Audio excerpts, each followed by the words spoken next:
Lives, liberties, happinesses.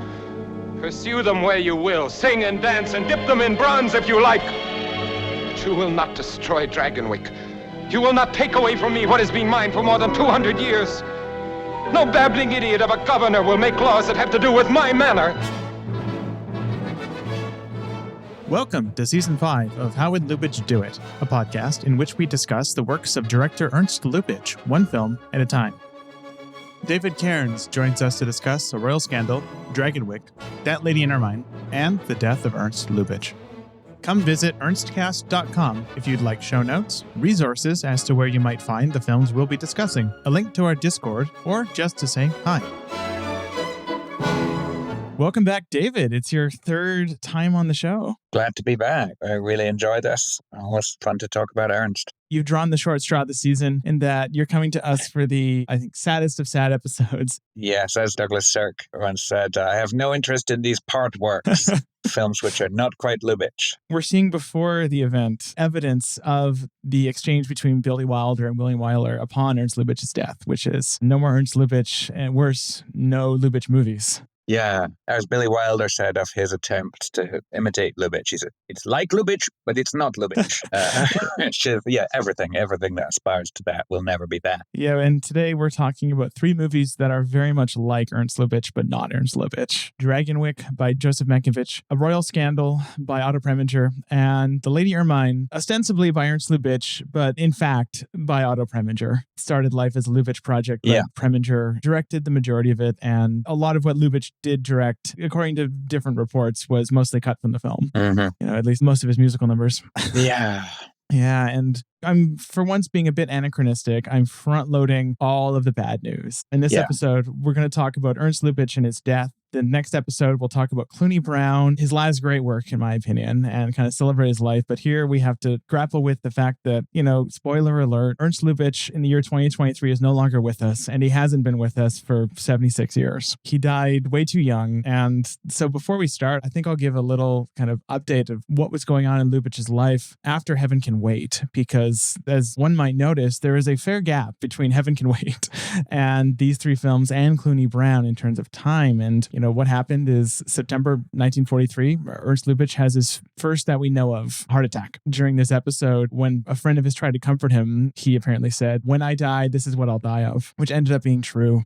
He would never, in the words of Scott Amon, enjoy the comfort of good health again. He had a progressive coronary artery disease that nowadays is relatively treatable, but in the time was a slow death sentence, essentially, and a painful one, especially for someone like Lubitsch, who gleaned, as far as we know, a lot of his life work. His joie de vivre was work. Yeah. And so, you know, around the production of Clooney Brown, which again we'll cover in next episode, he had another heart incident and developed, after that point, a Demerol addiction. This is a very little known aspect of his life. And this is where we can talk about a couple of his key friendships around this point. Mary Luce, who was the niece of Anita Luce and became, along with Jeanette MacDonald, one of his closest friends late in life. There's this lovely anecdote in the Amon book about Jeanette MacDonald calling Mary Luce every year and inquiring, "Do you want him for Thanksgiving or do you want him for Christmas?"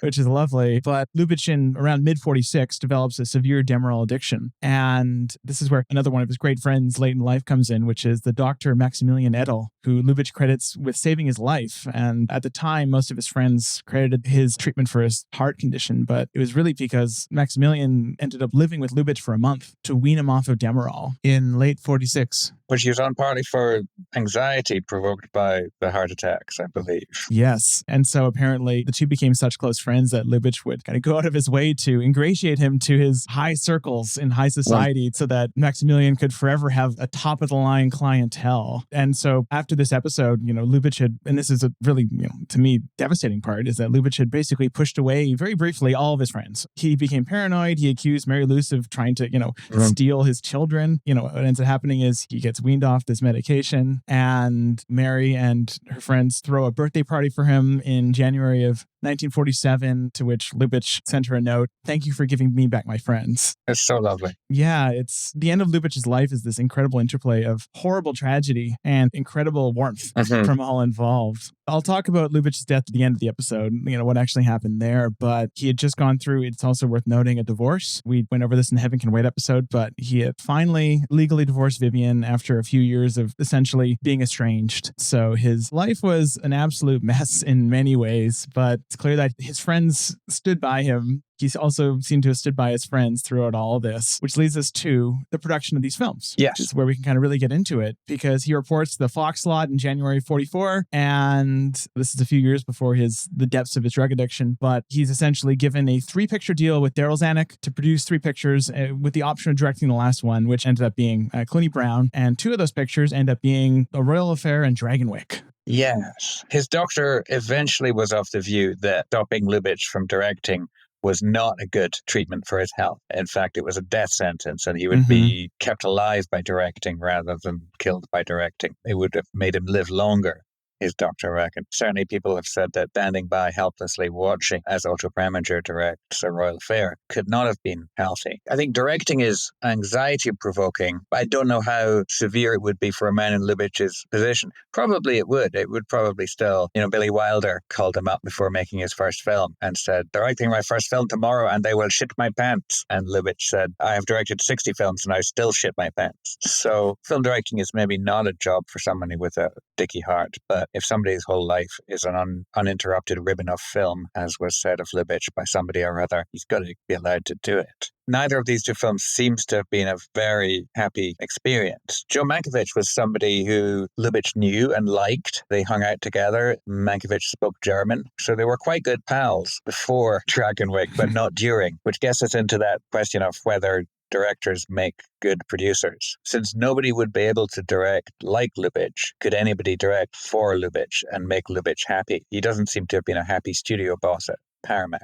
With the sole exception of Desire, it feels like Lubitsch's direct attempts at producing, of which, let's not forget the debacle in terms of personnel that was 1 Hour with You, all seem to have been misbegotten in one way or the other. Yeah, and Dragonwyck is not typical material for Lubitsch, or really for Mankiewicz. Mankiewicz wanted to direct, and so this was a chance. So I think he took it despite some fairly serious misgiving. I have Kenneth L. Geist's Pictures Will Talk on Mankiewicz. He helpfully reproduces the notes that Mankiewicz wrote for the studio about the novel Dragonwyck, where he draws attention to all its faults. I think a careful consideration of this novel will reveal less to this than meets the eye. The love story is apt to be very unsatisfying in its conclusion. The young doctor cannot be half so glamorous or exciting as his murderous heel/rival. I can imagine no woman preferring the hero to the villain in this case, for either bed or breakfast. The melodrama must inevitably conflict and suffer in comparison with Rebecca and Suspicion. The political and economic applications are naive, oversimplistic, and made unexciting by the times in which we live. The background is new, the opportunities for production values are exciting, and the cost will be overwhelming.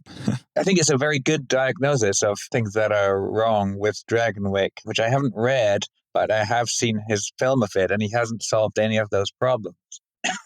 It is really interesting to me that the novel was purchased by the studio, by Fox, specifically for Lubitsch to produce. Like, what chain of events led to that? I would love to be a fly on those meetings. Yeah, I mean, Lubitsch was perfectly capable of saying no to things that he didn't want to do. It's not like he would have been forced into it, except if he may have just felt, I need to get busy. I need to get back on my feet. And here is this thing that they're anxious to do, apparently, and willing to spend a lot of money on, so they want it. It just doesn't feel like Lubitsch material. Since he didn't make a lot of melodramas, it's hard to know if this is what his taste in melodrama would be. If when he did make melodramas, they weren't particularly like this. They weren't gothic. The gothic elements are interesting. I mean, I will admit, all 3 of the films we're kind of talking about today, I didn't dislike any of them.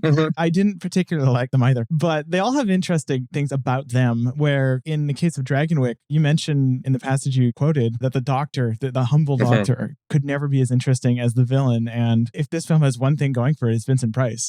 I mean, I love Vincent Price, and he's terrific in this. I think he plays at least 4 different distinct characters throughout the course of playing this one character. 1 minute he's a tyrant. He begins as a somewhat plausible romantic league, and by the end he's the most incredible drug fiend you've ever seen on screen. At least we got that out of it. And we also have like Joseph Mankiewicz. It's his directorial debut, and you can see he's still finding the ropes. And that act of him finding the ropes is just fundamentally interesting to me. And he deferred to cinematographer Arthur Miller, not the playwright, who everybody seems to have liked and admired tremendously. Miller said Mankiewicz has no visual sense whatsoever, but it was fine because he would just say to Mankiewicz, you stage the actors exactly as if you were doing a play, and then I'll show you how I would shoot that. If it's better than what you had in mind, we'll go with it. If you have something better in mind, I'll go with that. It was a very amicable, and it's a handsome looking film. Got these impressive sets and these low angles that show off the ceilings, and it looks great. With all three of these films, when they begin, I find myself hopeful. It's like, this is not bad. And they're not terrible films. And Dragonwyck in particular, it's got really strong stuff in it. And it just doesn't have a really strong ending. And so one's memory of it is slightly tainted by that, I think. Because along the way, there were enough good scenes to make a good movie if it all wrapped up in a way that was satisfying. Your note about Arthur Miller essentially directing the visuals is of little surprise, because compare this film to another Arthur Miller film, let's say How Green Was My Valley by little-known director John Ford. And I think it's a great case study in the value of a director who is decisive, where in this film, each individual shot is very beautiful. I don't think there's a real bum note in the film in terms of like, if I were to look at a shot and go, oh, that's ropey, studio stuff. No, but the shots don't connect together great. So I kind of lost count of the amount of times where we would like cut from one scene and then you do a dissolve to later in time next scene. And it would essentially be like a cut between two very graphically similar two shots with slight mise-en-scène rearrangements, right? Or for example, where it would cut from a wide and then do like an axial cut 20% into a medium. It feels like, okay, why are these two shots? Yeah. And so compare that to, How Green Is My Valley, where every shot gels perfectly with every other shot around it. There's not a cut in that movie that doesn't sing. I mean, I don't think Mankiewicz ever approached John Ford as far as visual direction goes, but he certainly, by the time you get to stuff like All About Eve, he certainly understands the connective tissue between shots a bit better. Yeah. Ford is someone who clearly just about carries the whole film in his head, and then it's in practice putting it on film, and he knows the scenes will go smoothly together. Yeah, this may be a good test case for what a cinematographer can and can't bring to a film. There might be cinematographers even more excellent than Miller who could have essentially directed it and say, oh, well, if the next scene is going to begin like that, and we're doing that in a week's time, this one better end on something different. Miller evidently didn't think that way, and nobody did. And so it fits together in a slightly clunky manner. The thing I missed, which seemed important, was this tower that Vincent Price retires to, and we don't know why. And he says, oh, I go to read books, but he's going to shoot up dope. But this tower has no real presence in the story. We see wide shots of Dragonwyck, but we don't see the tower as an exterior. It should have been arranged, I would have thought, in such a way that you could look out a window and see that tower that he's going up to. And there should have been a scene where somebody looks up at that tower and wonders. And that's a visual element which is allowed instead to exist only as dialogue. The tower is just a place referred to, and then we eventually go there. And that does seem like Mankiewicz is maybe sometimes unjustly dismissed as just a dialogue guy. But that is the sort of thing that he doesn't think about too much, and we might sometimes need him to think about in a sort of Hitchcockian gothic thriller, which this sort of feels like it wants to be. It's a classic case of a studio product that doesn't have the imprinter of any one person. It doesn't feel like there's a captain guiding the ship or anything, right? That's same with the tower, right? Where it's at some point it was decided that Vincent Price would retire to the tower, but it seems like no one told the director. Yes. Yeah. And so it isn't properly established as a location. Also stuff like, Gene Tierney's character, Miranda, is such a mess. It feels like scene by scene, she's being written by different people almost. Yeah. Where, she goes from the most naive character one can imagine.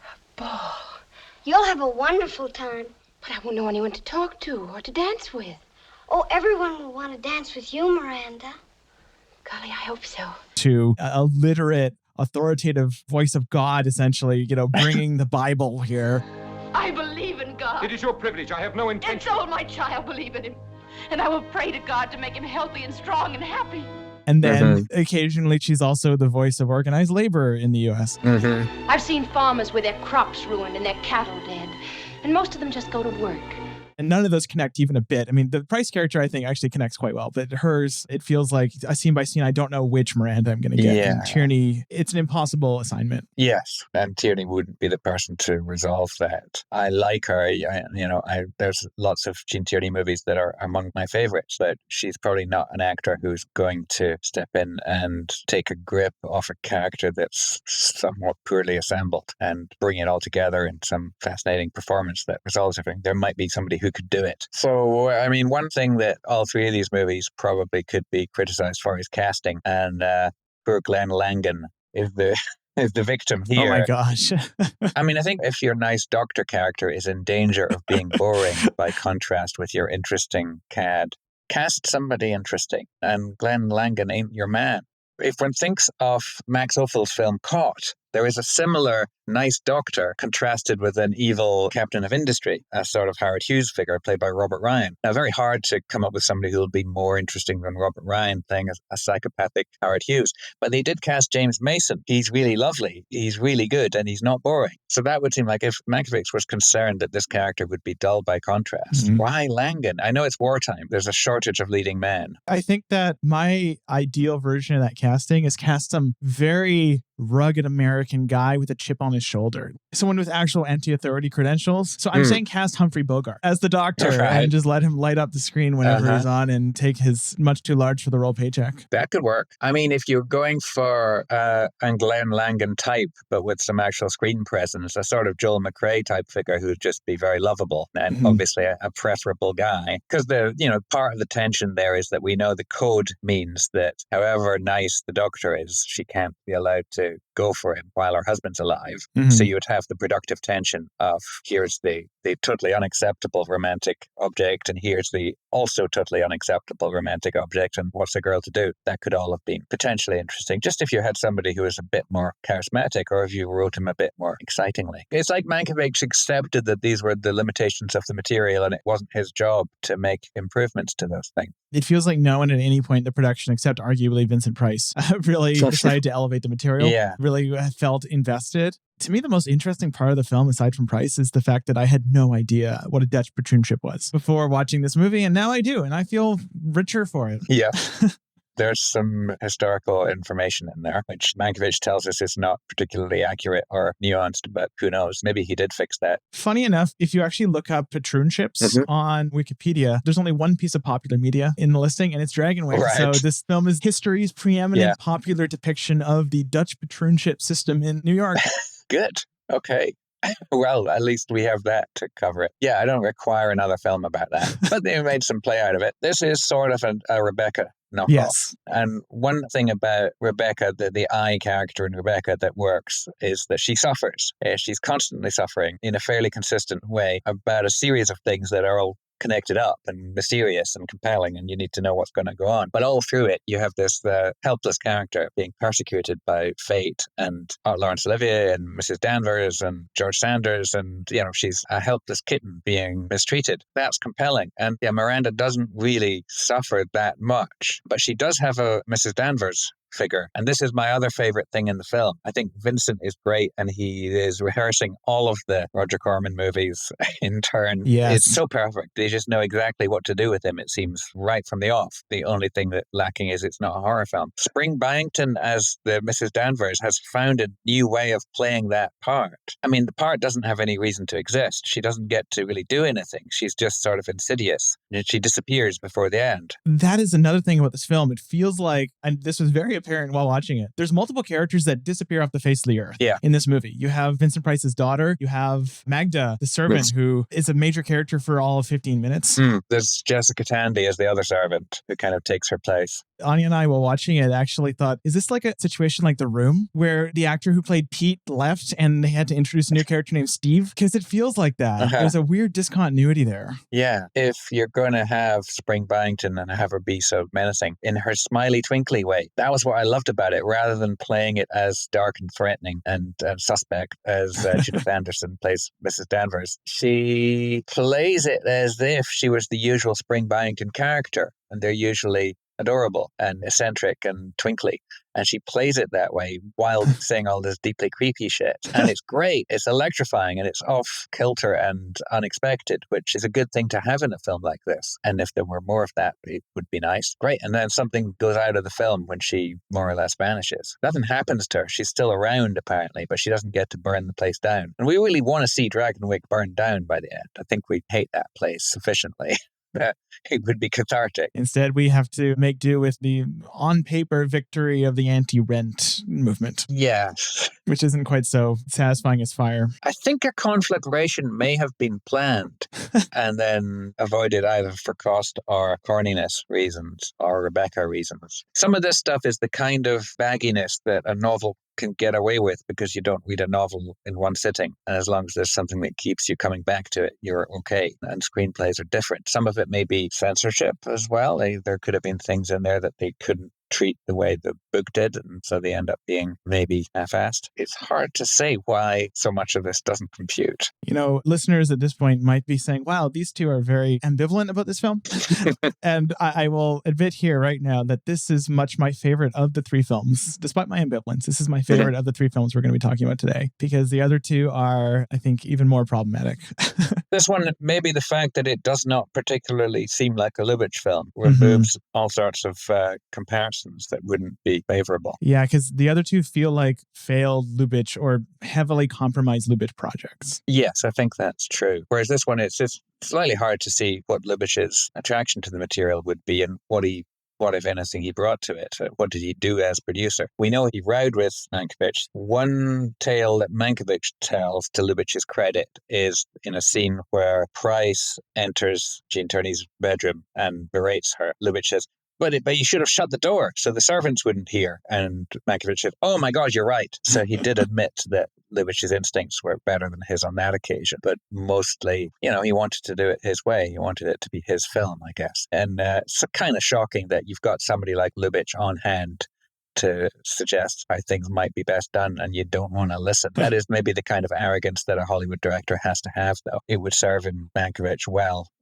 on later projects. It carried him through a long turbulent career where he mastered his own kind of thing. Yes, it's not Lubitsch-y. It definitely doesn't seem like it's not a serious film in the manner of The Man I Killed or Broken Lullaby. It's not serious in the manner of the historical epics of the German era, although that's, I suppose, the closest thing one could compare it to. But one of the things that the historical epics are praised for is the sort of humanizing of the figures. And there's some of that here, but it's not the same kind of stuff. It's not little bits of behavior that make you see past the costumes and regard the character as modern, other than Price's first wife and her fondness for confectionery. The word, sympathy is not something I can really conjure for the Price character because he's so hateful. But he is, he's magnetic at least. Yeah. I lay most of that at Price's feet for just playing everything he's asked to do to the absolute hilt. Yeah. So, it's not really there in the writing though. Yeah. And you realize that Price is just physiognomically made to do this kind of stuff. His smile is a sneer. There isn't a non-sneering Price smile to be had, and so he's just perfect for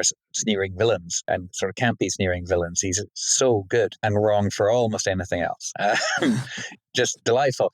Something that would perhaps play oddly to the modern viewer. I don't count myself as a modern viewer really, but I felt it watching it, is on the discovery that Price is a hopeless dope fiend. One could imagine a modern story, the young heroine saying, I'm going to get you through this. I'm going to help you deal with this terrible addiction. Whereas, of course, this being a 1940s film, it's then this place is beyond the pale. You're vile and abhorrent. Shall I tell you what you want to know? Brace yourself. Prepare to have your God-fearing, farm-bred, prayer-fattened morality shaken to its core. See, I have become what is vulgarly known as a drug addict. The addiction is a expression of his moral decrepitude instead of a affliction upon him. Yeah. I think, too, the film is probably the single most, of any film we're covering on this whole podcast, it's by far the most straight-ahead, religiously inflected. The film is overtly Christian. And, you have essentially a Bible-quoting protagonist who essentially objects to Dragonwyck and the whole system largely on religious terms. Yeah. I found that kind of straight-ahead religious messaging very interesting for what it was. We have Walter Houston always was welcome as the Puritan dad. And he presents a sort of rather unattractive, harsh side of religion to begin with, but this comes to be seen as preferable to the debaucheries of Vincent Price and the social injustice of the patroonship. And you can feel that even though Mankiewicz, no doubt, does not particularly admire this sort of humorless Olga. He has fun writing Walter Houston. He's able to give him some fun stuff to do. He finds that character enjoyable, and he finds Vincent enjoyable, and Spring Byington enjoyable, and just he can't get any fun out of the Doctor, and not really any fun out of his heroine. So the first 20 minutes of the film is going along reasonably well. Jean Tierney says golly too much, but that's her character at that stage of the story. And everything on the way to Dragonwyck is pretty interesting. And let's see what happens when we get here. This should be interesting. And then it progressively sort of less interesting and less cohesive as it goes on from there. There's another Lubitsch element anyway. This was Lubitsch had a row with Zanuck over the deletion of a scene in which Vincent Price was to sing the praises of the white oleander, which is the flower he's used to poison his first wife. And so this was a monologue that I would love to see Vincent do. And Zanuck had it cut, and Lubitsch was furious. I think Mankiewicz was furious. It was one of the few occasions they agreed. And Lubitsch had his name taken off the picture. So it does not say produced by Ernst Lubitsch. And he had his name taken off the posters, which had already been printed, so they had to paper over his name. So by the end of it, it's not a film Lubitsch wanted his name on or evidently felt a close connection to. Unlike, I guess, A Royal Affair. Yes, apparently that was considered close enough. My dear Marquis, I'm so embarrassed. A perfect stranger coming out of the wall. Oh, please do not even mention. In Paris, nothing but secret entrances. Only the husbands and servants use the regular doors. In the Salon of Madame de Paris, you can see the best people coming out of the bookshelves. Well, I think A Royal Affair of these three films, which is the next film that Lubitsch produced, is the one that I actually, what you said about each of these films kind of starts fairly strong. I really like the first 50 minutes of A Royal Affair. So A Royal Affair is a remake of Forbidden Paradise. Yes. Except with a version of Catherine the Great that is way, I think, less successful than Polanegri's version. The next two films we're going to talk about have a similar dynamic in that Otto Preminger is brought on to direct, and he is someone who claims to have been very close friends with Lubitsch, and virtually everyone else seems to agree that Preminger trumped up those claims. They were part of the same social circles. He was invited to the Lubitsch dinners, but they were acquaintances more than anything. And again, so this is a place where the historical record is inconsistent. So all that said, though, it is very obvious, probably to anyone who's watched any number of Preminger films, that Preminger and Lubitsch do not share many similar simpatico-tonal traits, we might say. I think a different view of the world, which Preminger admitted and misdiagnosed what it was, but he was able to describe where he thought he was different from Lubitsch. And it's central enough. He should have been disbarred from directing anything that was intended to be part of the Lubitsch cinematic universe. Although it does beg the question, who could have? Is there anyone in this time period who was in the position to do these two films that could have? I mean, maybe my first choice would be Wilder, because I think he's at least emulated Lubitsch a little to maybe a slightly more success. But even Love in the Afternoon is not one of my favorites. It's not a shining example of Wilder's art, in my opinion. No. And so I'm not sure there was anyone around at that point, or maybe even ever, who could have. I think Wilder could have done it without rowing with Lubitsch. Yes. So he would have been more simpatico than Mankiewicz, because he idolized Lubitsch and had worked for him as a writer successfully. Of course, he was at Paramount, so there was the studio system getting in the way. I don't know, when we come to, we could mention now that when That Lady in Ermine was left unfinished, Preston Sturgis and Edmund Goulding offered to finish it. Either would be a better choice, I think. Yeah. I would say so. I mean, Sturgis is very different. He is not remotely Lubitsch-like. We can tell the difference. Might be harder to put into words, but it's there and it's blatant. Lubitsch seems to have had the utmost respect for him, though, because he actually called Miracle on Morgan's Creek one of the great modern American films, which, is high praise from Lubitsch. Yeah, and yes, I think he would have had respect for it, whether he could have emulated the right kind of performances. He succeeded maybe slightly better with Betty Grable than Lubitsch did, because he gave her a more Betty Grable type role to play. But that's not a shining example of The Beautiful Blonde from Bashful Bend. It's not a film greatly admired by anybody much. It has its moments. And Edmund Goulding, very good, very modest, not showy director, but very able, very good with stars. He was there at Fox as well, as was Sturgis, so could have done it. Wouldn't have, I suspect, he wouldn't have thrown away Lubitsch's material. He wouldn't have radically changed the bits that were still to be shot. He would have attempted to make it a faithful rendering of the plan, because I think Goulding more or less executed the plans that were given him with skill and taste and elegance. He's the man, according to Louise Brooks, who showed Greta Garbo how to walk across the lobby of the Grand Hotel. Yeah, he might have been a better choice in a way than Sturgis, because he had less overt personality of his own that would have unavoidably come out, whether it was intended to or not. Yeah, maybe the most anonymous studio hand you can find is the best one. Yeah, as long as they got to be good.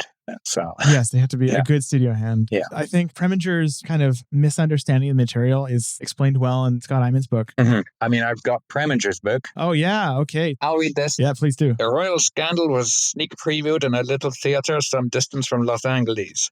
The audience laughed uproariously. Every joke worked. When it was over, however, I noticed that the people left the theatre quietly and subdued. I drove home with Lubitsch and Zanuck. They were delighted with the audience reaction. I was silent. Zanuck noticed it and asked me, "Why are you so quiet? We have a big hit." "I don't think we've got a big hit," was my answer. "That's crazy. You heard how they laughed?" "They laughed," I agreed, "but they hated themselves for laughing." I happened to be right. A royal scandal was not a great success. The era of the Lubitsch touch was coming to an end. It was a change that Zanuck was not yet prepared to understand. Of course, Lubitsch was a first-rate filmmaker, but in his films, the humor was based on situations and not on character. The characters would do anything for a laugh, whether it was in keeping with what they represented or not. In A Royal Scandal, the Empress of Russia behaved like no Empress of Russia ever would behave in order to produce laughs. A big change had slowly taken place. Audiences wanted more than the chance to laugh. They wanted to see characters on the screen who behaved consistently. It's not a description of Lubitsch, is it? And it's also, I think, kind of misunderstands what makes Lubitsch irony work, where one running thing you can see in almost all of his films is that characters will say one thing and do another. The whole idea that character consistency is paramount in Lubitsch kind of runs counter to, I think, how Lubitsch sees people. Yeah. Lubitsch sees people because of their contradictions, right? An empress, when they don't act like an empress, that deepens them instead of being contradictory. Lubitsch had the finesse to kind of allow those two thoughts to exist in the audience's head at once when he needed them to. Yeah, and Lubitsch films are full of people being delightfully absurd when they're trying to be at their most serious. So there's a clash of levels of intention and delivery. Even if we were to admit that the characters are not consistent, Lubitsch's view of the world is consistent. The Lubitsch world is a version of our world. It relates to it. It has to in order to be successful. But it's his own world as well, working according to his rules. And it's difficult for someone else to fit into that. And Preminger, I think, didn't even try. No, I mean, to kind of talk about Royal Scandal directly, the thing that's missing from both of these films, there's a bunch of things, but two things that are missing. One is the rhythm of Lubitsch, right? Lubitsch had this, I mean, he was sat in the editing suite for almost all his films, as far as we know, and there's a rhythm to the cuts that just allows jokes, allows character beats, allows blocking to glide through even when he's taking it very slow. That's gone, and so is his, I mean, this is very rote to say, but his light touch. In both of these films, Royal Scandal and That Lady in Ermine, there are like the typical Lubitsch object-based gags, right? Like a sun comes up and a sound effect happens, a knife hits something and a twomp happens. But in these films, what would be understated becomes almost like a Three Stooges joke. Yes. They way overplay their hand. Yeah, Preminger is, after all, the director of Skidoo. Skidoo, skidoo. The only thing that matters is with who you do. Skidoo, skidoo. I was hoping you'd bring it up. I love to bring that up at any opportunity. The future director of Skidoo, one should say. I mean, if I wanted to be mean, I would say he's the future director of The Moon is Blue, which is the most wretched romantic comedy anybody ever made. Laughless from beginning to end. We have Vincent Price, who liked Preminger, saying Otto had the sense of humor of a guillotine. Yes. I mean, the other thing we know about Otto was he was not a ball to work with. We know that Lubitsch usually was. If you were the right match for Lubitsch, you would find him delightful to work with. Preminger, never that. I think maybe capable of being pleasant to his stars, when required, but just known for screaming his head off at people. This story of Lubitsch trying to deal with a nervous actor who had become on the verge of a breakdown, just a shivering wreck from dealing with Preminger for months on end, and Preminger attempting to deal with it by screaming, "Relax!" at him. That story is told about a couple of different films by a couple of different people who claim to have witnessed it, so I don't know that it's necessarily true. Every account I've read of this period reflects very poorly on Preminger, in almost every sense. Yeah. There's the account of him upon taking over for Lubitsch after, a week or two on That Lady in Ermine after Lubitsch had passed away, reportedly went on the set and said, "I am the director of this picture. Mr. Lubitsch is dead." Yeah. That to me is a little too perfect. It was in response to some of his actors trying to explain to him why they were doing it the way they were doing it, because it made sense, because that was the plan and that they'd worked it out with Lubitsch. Mm-hmm. So that, no doubt, made Preminger threatened. He says in his book that even directing A Royal Scandal, he dismissed any thought of Lubitsch from his mind, and, he was doing it his way. We can tell. Yes. I mean, he does it fast, which ain't bad. It's not the worst thing you could do. And you've got actors like Charles Coburn is good at that speed. He's good at any speed. Royal Scandal has some actors in it who we've had a chance to see in Lubitsch films, and it's not like they're suddenly worse. I think what they're doing is less effective. This film is dispiriting as a Lubitsch film, as a production, but it's also dispiriting as a follow-up to Laura. I love Laura, which is, is Preminger's 44 film. And it feels like the work of neither of those people. But those first 15 minutes, when it's basically Charles Coburn, Vincent Price, Sig Ruman, and Ann Baxter bantering a whole lot, it works really well. I was actually hoping that the film, are these going to be our main figures in the film? It is Variatinsky. Firing squad? No, he shot himself. He did, eh? He seems to have missed. Yes, he missed himself. That man misses every opportunity. And then, no, it's immediately after 15 minutes, we're largely stuck with Tallulah Bankhead and William Eith. Yeah, neither of them I hate. They're just not good here. Yeah, I think she's okay here. I totally get the objection that he's not big and strong and handsome enough. He's meant to be a He-Man that Catherine the Great of Russia finds irresistible as a himbo. And he's this little guy who's full of luster, which is not the most attractive quality. I think everything he does is sort of fine, except that he's not appealing. Wow. The character's not very appealing, so you really needed the actor to be in contrast to it. Lubitsch is supposed to have wanted Charles Boyer, who would be nothing but appealing, certainly charming, but it doesn't seem like the right fit for it. But Lubitsch would do wild casting things and make them work. So maybe, hard to see. At least he would have had a recognizable bent to him. I couldn't describe the William Eith character aside from how he looks and how he starts the film with a 5 o'clock shadow and doesn't end it with it. Well, I feel I know exactly what he's meant to be. He's meant to be Robert Stack in To Be or Not to Be. Yes. And his relationship to begin with Catherine the Great is the sort of idolization that Robert Stack brings to Carol Lombard in To Be or Not to Be. And their scenes are touched like that. But Catherine the Great is a monstrous sacre. She's considerably a worse person than Lombard's. So we're supposed to still find her in some way appealing, but she's monstrous. She's monstrous and he becomes a real pain.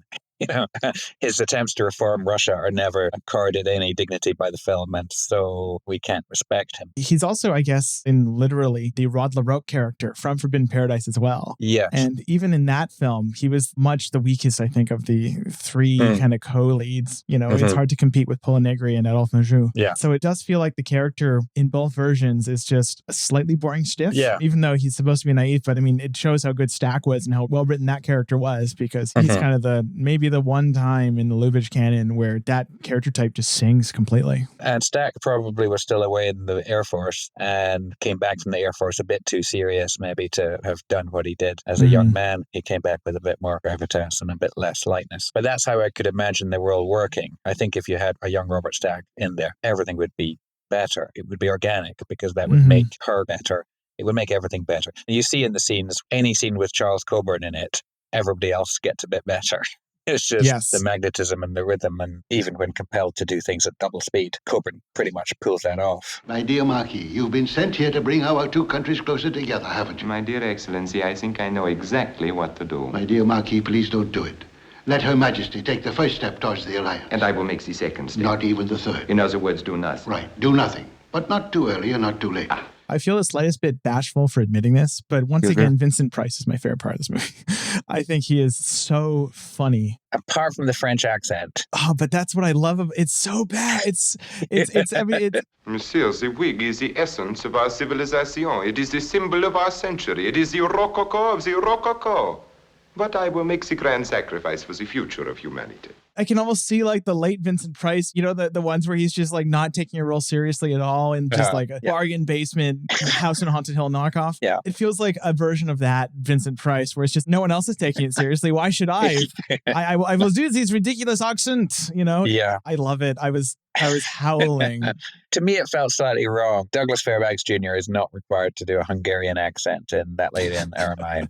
Sig Rumen can play a Russian with a German accent in A Royal Scandal, and it's fine. If you'd had Charles Boyer in there, then a French accent would have been acceptable, whatever he was playing. He could play a Russian with a French accent, no bother, fine. Yeah, so the idea of somebody coming in and putting on an accent just seems to me slightly the wrong approach. But everything else about the performance, yeah, absolutely delightful. He works so well with Coburn. Again, he's lucky because he plays basically all his scenes with Charles Coburn, so he's bound to look good. But he looks good anyway. He does know exactly what kind of comedy this is. And so does Coburn. The oddest thing about this film for me is that it feels like Preminger wasn't really trying as well. If one compares this to Laura, which is the Preminger film we focus on in his episode, so I'm comparing it a bunch, the diversity of shots in this is punishingly narrow. Where so much of the film is not even turned to the camera 2 shots. Yeah. It's just flat profile 2 shots, medium wides all the way down, mostly with not much camera movement. And it feels like he's phoning it in. No 3-minute tracking shots here. Yeah, no real sense of scale to this palace. So it feels like very small, feels like the sitcom version of Catherine the Great. Which it kind of is, I guess. Yes. You know, no sense of the events outside the window much. Hardly anything there. And there's a lot more landscape and cavalry from In Paradise. Stunning lack of horses in this movie. Remarkable lack of horse. This contrasts it to the film which we could say it is sort of a sequel to Scarlet Empress, where there's endless displays of horses and talk about horses of a suggestive nature. That's all banished. Yeah, I don't mind Tallulah's performance. It did finish her career in movies for decades, so it definitely wasn't judged to be a success. Yeah, I don't mind anyone in it. And some of the people in it I always like. I'm never going to not like Charles Coburn. Stig Rumen, fine, you know, perfect. So funny man. But the chemistry is off. The timing is off. The look and feel of it isn't there. The characters are sort of, Anne Baxter is kind of the only one who really has a lot of appeal. Coburn as a complete villain, he's extremely charming. But the characters who are presumably meant to be our, in some way, sympathetic leads, we don't really like. That wouldn't happen in a Lubitsch film, I don't think. And that's my biggest issue with Bankhead. Like, I think in terms of what she's trying to do, she's a fine version of that. But the whole conception of her character is so distancing and kind of coarse, where the Negri version feels like there's this pure, unadulterated lust. And that is compelling when performed by Negri. The Bankhead version feels a bit like there's no point in this film when I really feel like she is passionate about anything. She plays Catherine as slightly dictatorial, a bit petty. Yes. There's no point at which I'm really on board with, even in the whole like cheering on the villain way of the character. Yeah. Does it need someone like Jane Russell? Certainly could. Could do comic lust. Carol Lombard could have done it great, I think. Yeah, now if we imagine that, the effect of that would be, in a sense, getting somebody who can absolutely do it, but is cast against type, because the idea of Carol Lombard as a monster is not an obvious one. But it's a very funny one. It's funny when she's monstrous in 20th century, and it's funny when she's slightly bad in To Be or Not to Be. She's still adorable. That's kind of what you needed. Yeah, could see that working. Maybe we've solved that one. I don't know who was at Fox that would have been better than who they had. Reunite Lombard and Stack. Lubitsch wanted Garbo. Oh, that would have been good. She could have done it. He'd signed up Tallulah, and then Garbo had a chat with him. I said, no, I'd quite like to do this. And he rushed to this, Garbo wants to do it. Preminger owed a debt of gratitude to Tallulah Bankhead, who had helped his family stay in the United States, I think. So he was not about to betray her. Oh, that's big of him. Yeah. But then Lubitsch goes to Zanuck, who goes, I don't know if I prefer Garbo to Tallulah. Tallulah had just done Lifeboat, which was a hit. And Garbo had just a few years earlier done Two-Faced Woman, which was a flop. So it's like Garbo's done one flop recently. And so we're not excited about working with her, which is So stupid. They would definitely have been better off with Garbo, and they could definitely have sold more tickets with Garbo. I think so. I mean, the film might have aged better too. And they would have had to play it slower. Yes. That would fix that problem. So in between this film and the next film we're going to briefly discuss, a few things happen. First is that, as we are all probably aware, Lubitsch miraculously pulls Clooney Brown out of his hat. Clooney Brown was the third picture in this deal, and he gets to direct, and it's a masterpiece or close to it. I love Clooney Brown unreasonably. Me too. It's incredible. And he has another heart incident of some sort during that production, or perhaps in post-production, but around that time. It's between that and the pre-production of That Lady in Ermine that he undergoes his Demerol addiction before a few things happen in early 1947. He gets re-signed by Fox to a 15-year contract, and he's given a special Oscar at that year's Academy of Motion Pictures Arts and Sciences Awards. And he then decides he wants to direct a musical. He recruits Samson Raphaelson to write it. And Raphaelson's recollection of this process in places like Freundschaft is clearly of someone who is more there to support a friend and take a paycheck on the side than it is to make a great movie. He basically said in so many words that throughout this process, he realized that Lubitsch wasn't really in a shape to engage in their usual, kibbutzing process, their vigorous writing kind of arguments. Yeah. And so in his words, I'll take the money, he'll make a picture, it'll be all right. The studio will like it, I won't be ashamed of it, and that's that. And so the writing process was low stress. According to all on set, Lubitsch was, for the week or two he was directing the film, in good spirits and generally very easy to work with, in contrast to what Preminger would bring. Yeah. Then what happens is that early on in the production, Lubitsch goes out for a night on the town with a date of his, not Mary Luce, who is arguably his closest friend at this time, or one of his closest friends at this time. They were, strictly a platonic friendship, though they were very intimate. He takes out a woman, they make love, then he excuses himself to the bathroom, and his heart gives out. And that's the end of Ernst Lubitsch. Mary Luce calls Dr. Clifford Luce, her father, to treat him, but he's already dead. And so, Lubitsch is dead. The funeral occurs soon after, around which point Preminger starts jostling to direct the rest of That Lady in Ermine. Yeah, that's how we got the wonderful Technicolor musical that we all love, and is top. It's up there with Singing in the Rain and on the all-time greatest lists. And there are certainly more than 2 musical numbers in this movie. Yeah. That Lady in Ermine. What she'll do to that wild Hungarian moon. What she'll do to that wild Hungarian. There were more than 2. There were not enough. That's probably low on the list of faults with the movie, but it doesn't quite have enough musical numbers to make a go of being a musical. Kind of forgets to be a musical. Most of the musical numbers are the same song, which does get a fair bit of play. And among the scenes deleted was a song that Lubitsch wrote the music for, apparently. It could have been a lot more Lubitchian, even without any additional Lubitsch footage. So this is not a totally unpromising story. I don't hate the strange structure. I think the strange structure could potentially be one of the things that would be, if we imagined a good version of this film, the strange structure might be one of the things that we enjoyed. Because I think Clooney Brown has quite a strange structure. Whatever happened to Hilary Ames? The man who the film seems to be about, and then dude completely disappears. So, the fact that this film has musical numbers, a lengthy flashback midway through, and then a lengthy dream sequence, that almost is the sort of resolution of the plot. All that stuff, I don't, on paper, I don't hate the fact that it's doing these weird things. The fact that it has this fantastical element, not in itself a problem, so does Heaven Can Wait. I just been to a screening of Die Puppe, the doll, with live music. And I recognize, in a sense, the idea of the heroine's doppelganger being a conceit that Lubitsch has used before. Here, it's a portrait of Betty Grable's ancestor, also played by Betty Grable, who comes to life and intervenes in the plot, along with a lot of other ancestors, including Reginald Gardner, Hilary Ames himself from Clooney Brown. So this sort of silly fantasy element is okay. The recycling of business from earlier, better Lubitsch films, so the constant Horvath! Yes, sir. The cry for the subordinates to stand to attention and present himself. I don't mind him at this stage in his career repeating himself a bit. I think late films are often films where you do find yourself making some allowances for age and fatigue and ill health and changing times and all the things that might negatively impact on a film. And you can sort of still find a way to appreciate what's going on. It almost feels too easy to say this. We talk about films where the production was a mess and outcome's a masterpiece, right? Mm-hmm. I'm thinking of something like Apocalypse Now, where everything was stacked against that film, and yet, oh my gosh, it came out somehow brilliantly, This was a film where the final finished work is so clearly a product of the problematic process used to arrive there. Yeah. It's so unsurprising, where the biggest thing preventing me from liking the film very much is that at no point does it feel like Raphaelson or Lubitsch actually cracked the script. Yeah. It doesn't feel like they, for example, the supernatural elements, they don't feel established. Mm-hmm. They aren't consistent. It doesn't feel like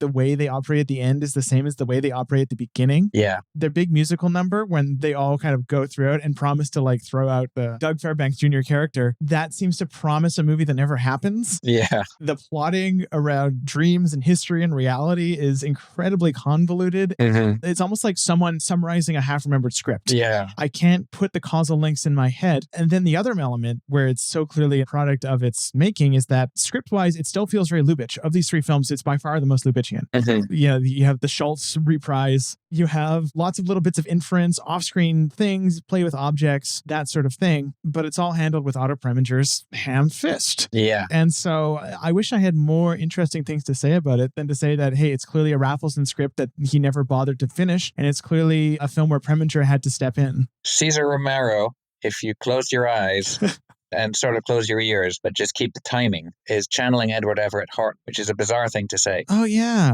All those line readings. It's like Lubitsch must have shown him some Edward Everett Horton and say, this is the kind of feeling we're going for. Surely, must have been. And that made him slightly more amusing than he otherwise would be. I could just get tickled by that as it was going on. Betty Grable does not seem successfully cast. No. And there's very few Lubitsch films where you could say anybody's not successfully cast. That's not a mistake he tended to make, but it's a mistake that happened at Fox, where they kept having to try and find films for Betty Grable to do that suited her skill set and particular kind of screen charisma. And she wasn't a good match for Sturgis, and she's doubly not a good match for Lubitsch. Not anybody's idea of European royalty, but hey, I don't think Jennifer Jones is anybody's idea of a working class English girl, but doesn't matter. Doesn't seem to matter. She's delightful in the way that she needs to be, and Betty Grable maybe not delightful in the right way, or delightful at all really in this role. It's not that she's terrible, she's just not providing the right kind of fun. I actually liked her better as the ancestor. Yeah. When she gets to be kind of this like, huzzah, imperious. I thought that, especially during that first musical number, I was like, oh, I can see it. But as the actual contemporaneous lead, yeah, it's not a very rescuable performance. Yeah. And Fairbanks Jr., a friend always says, too much of a hothouse flower. As this great barbarian, he's got to try very hard to project sort of bigness and menace and anger and coarseness. And then when he's revealing his sensitive side, he's more successfully able to do that, but it's not a surprise, as it might be if you had, I mean, I'm kind of imagining John Wayne in the Barbarian, Genghis Khan mode. I couldn't picture who should be doing that role. Charles Boyer maybe could. People are going to accuse us of Charles Boyer being our answer to everything. He's a good answer to most things.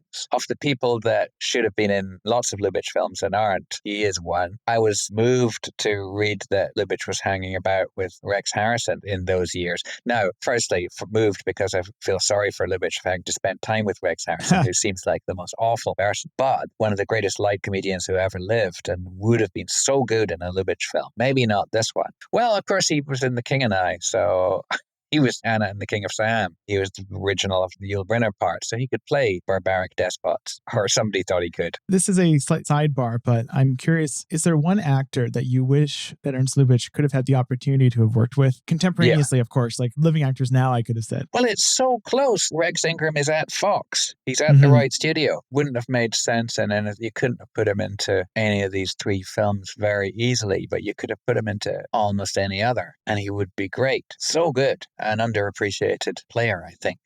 Yeah, he's my first choice of the people who never did it. My choice is probably very predictable, and it's Cary Grant. Oh, yeah, sure. The other greatest. He could have easily done it. I think he was perfect. I think there's a lot of people who don't like Melvin Douglas and Ninotchka, and I think some of that might be colored in by the fact that Cary Grant was Lubitsch's first choice for that role. Can you imagine Cary Grant in that role? That would have been Well, I accept Melvyn Douglas in that role quite happily, and I think his timing with Garbo is great, and it's all charming and delightful. I would, however, replace him in That Uncertain Feeling, the only other Lubitsch film I can think of offhand from the US period, which feels undercast or miscast. Yeah. Maybe more under than miss. The whole project kind of feels like a half-baked confection. Yeah. In every respect. It's not particularly Melvyn Douglas's fault either. It's not that what he's doing is bad or inappropriate, but his character in it isn't as appealing as one would like. I mean, it also kind of came in between two projects that Lubitsch transparently valued more. Yeah. No one in that film seems to be putting their back into it. Yeah. Speaking of putting their back into it, that lady in Ermine, everyone involved seems to be trying. Yeah. It's not a low effort film. I will never forgive Preminger for cutting like half the musical numbers because I think that is such a shame because those are all my favorite moments. It's clearly a film that cries out for a little bit more of that particular element. It just unbalances it. Especially because by far the biggest, most extensive number, even if the song kind of sucks, comes in the first act and then there's nothing else. Yeah. Nothing really coheres into another proper musical number in the rest of the film. Everything feels like a snippet or a reprise or something. There's not a big production. Yeah. And I wonder if they decided to cut costs on it because, I mean, I think one, in a way, valid reason for not getting Sturgis to finish it might have been, well, it would be good money after bad. This is a project that only ever really stood a chance with Lubitsch at the helm, and it didn't stand much of a chance given the weakness of the script. And now that Lubitsch isn't going to do it, let's finish it quickly and get it out of the way and just entrust it to somebody who won't be a bother to us. And Sturgis might have, at that stage, was shooting a lot of film. He was doing a lot of takes. He was annoying his producers increasingly, having been very, very efficient. He wanted to see how good he could get things, and he would fairly swiftly fall out with Zanuck and depart. So, yeah, I think they may have been cutting their losses, and so they may have been cutting costs as well. Even in post, because Lubitsch had shot at least 2 other numbers that were cut. Jeez. And that was an editing decision made later, which I just boggles the mind. I mean, I guess maybe the film is better for it, but I'm not really interested in the best version of Lady Ermine. I want more Lubitsch directing musical numbers. Yeah. But I'm also very selfish and solipsistic. Given that it didn't work out well without them, there's no harm to be had from including them. Yeah, just anything that increases the percentage of Lubitsch in the film would be beneficial, like Jeff Goldblum wanting to go through the telepod with another human in order to increase his human-to-fly ratio.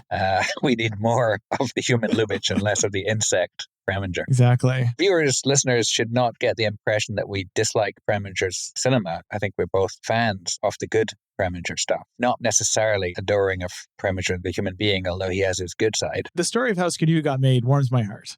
Where it's like his daughter got involved with the hippie movement. He became very old man, hey, fellow kids. I mean, that whole story it feels like a different side of Preminger, but I even love Skidoo.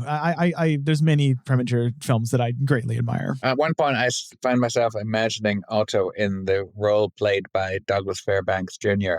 because the bellowing martinet aspect is something that Douglas Fairbanks Jr. has to really try hard to try and suggest. And even then, it's only a suggestion. It's a man putting in a lot of effort, visibly trying to be something he's not. Yes. Whereas Otto would have effortlessly done that. But you wouldn't want Otto as your romantic lead.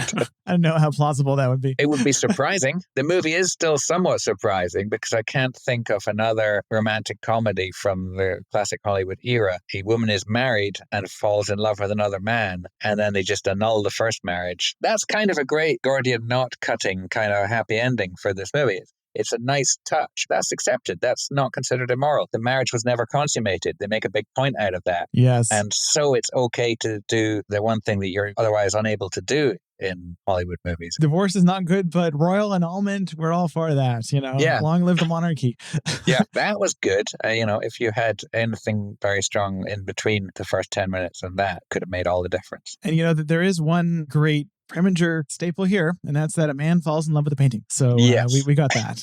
Yeah. I wonder how much of that was I haven't read the original script, which is apparently something you can do. I do wonder, okay, did Preminger deepen any of that? Because it handles so similarly to Laura in some ways, where the scene where he almost has a date with the painting, right? He has dinner and his dinner partner is the painting. Yeah. And of course, Laura is also a film that Preminger stole. from Ruben and Mamoulian, Yes. but with greater success. I think, wasn't Laura a film that Preminger really wanted to do, but then it was given to Mamoulian, and then basically Preminger stole it back? Yes, he wanted to do it. Zanuck had vowed that he would never be allowed to direct at Fox. That didn't last. Mamoulian's doing it, but Preminger is allowed to produce. And I think he sort of systematically undercut Mamoulian. He made it impossible for him to continue by just making his life miserable. Yeah. Yeah, and then took over and made everybody else miserable, with only Vincent Price having any appreciation for what he was doing, mainly because his personality was so abrasive, but made a masterpiece. It's an oddly common story, the story of a director who gets corralled into producing something that they really want to direct, and they end up taking over and just, or making the director's life miserable. Yeah. In the case of Preminger, though, it feels like a pattern, whereas with like Ernst Lubitsch, and I think modern example is George Miller with Babe, it felt like a stumbling block in an otherwise decent reputational career. Well, with Peter Jackson and The Hobbit and Guillermo del Toro, it's just going to be hard for a director to watch somebody else doing the job on a thing that they've thought about that deeply. I'm still waiting for that book to come out about The Hobbit, because it's not that there's a book coming out, but it will come out eventually when all involved are dead. Yes. But I'm looking forward to, when I'm a very old man, one day reading that book. Yeah. It might not be that long before Peter Jackson's place in the industry is sufficiently diminished that people can say what they like. We might not be there yet, but his career is not on the upswing currently. Are you saying The Lovely Bones didn't set the world on fire? I'm saying the last 3 or 4 films didn't set the world on fire. I hope he gets his mojo back and does something that he really wants to do. I liked Get Back. I will say, I'll go on the record saying I quite liked Get Back. Yes, no, that's actually the bright spot in the recent Jackson. Go for it. This is so far off topic. Yeah, but it's... Anything more on That Lady in Ermine? Any supporting place? Walter Abel's a pretty good light comedian. Yes. As Horvath. Wilder used him quite well. I think he was tried out as a leading man, and that didn't work. But he's a good supporting light comic foil. That's one thing about all 3 of these films, is that often, with the sole exception of Vincent Price, the supporting characters tend to be the more memorable ones in all 3 of these, especially Royal of Scandal. To me, there's very few worse things than watching a film and just wishing you could spend, almost like the writer picked the wrong character to go with. Yeah. And that's the case, it feels like, in these last 2 films, where I'm like, I would love to have a whole film about Walter Abel and his adventures. Yes. Or I'd love to have a whole film about Charles Coburn trying to manage this queen, right? That would have been a nice film. I mean, it almost is. That's what it is. But you have to spend an awful lot of time not looking at Charles Coburn. And that is actually the plot of A Royal Scandal, is mainly machinated by Coburn's character. It's the only figure of any competence in the entire film.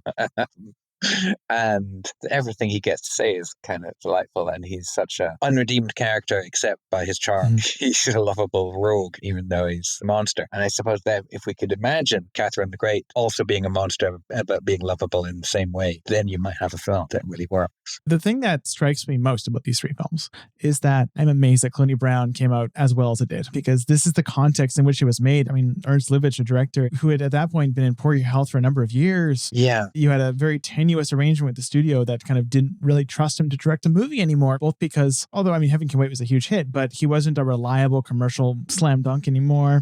There's also the fact that Zanuck knew to a certain degree about his poor health and didn't think he could do it anymore. And so he had all that going against him, and out comes this flawless movie. Yeah, very glad to see it in the Criterion Collection, because I think it's had a history of being somewhat underrated. Yes. Scott Eamon, I think he more or less dismisses it as, yes, it's relaxed, but that's about all. And its relaxed quality is, one of its great strengths. Charles Boyer's character in that film, it's about how his generally lackadaisical attitude towards everything is something of a moral strength. Yeah. Right? It's a defense of that way of going through life. Yeah.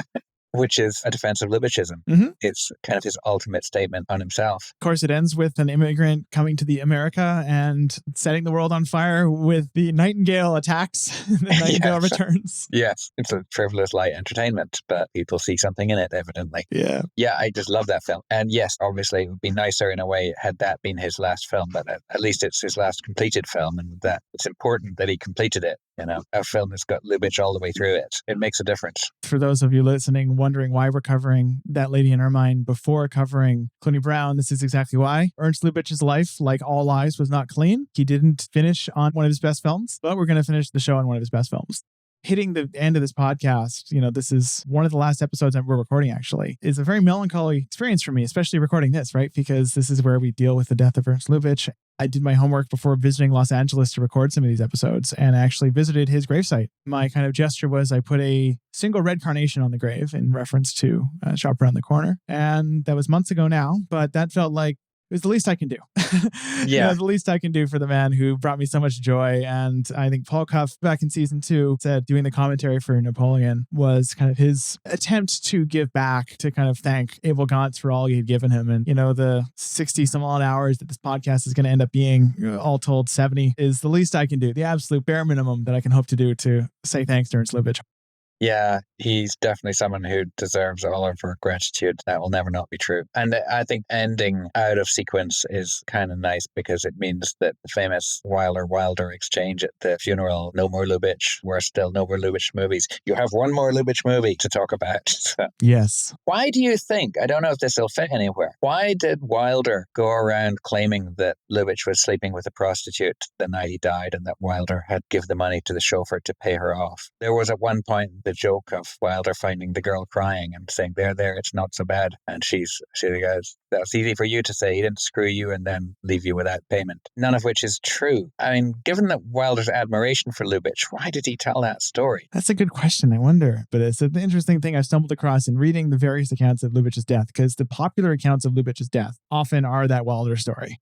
If you look up Ernst Lubitsch's death on the internet, half the results are recounting that story. Mm-hmm. Maybe Wilder fully believed it in some way. I don't know. Mm-hmm. Some of Wilder's stories have been disproven. Other stories, like film on the death camps that he made, documentary. He said we showed it to an audience of Germans, like a test screening, because we wanted to show this all over formerly Nazi Germany to educate people on what had been done. And we did it like a proper test screening with a pencil and paper handed out. And not a single form filled in, every pencil stolen. This is what he claimed. But the records exist and this is not true. It makes a good story. Yeah. I think probably the answer is it made a good story that was in some way in keeping with something that Wilder believed or wanted to believe. And so it was a better compression of, throw away the facts and then compress what you want to say into a little narrative. I don't know, though. It doesn't feel respectful.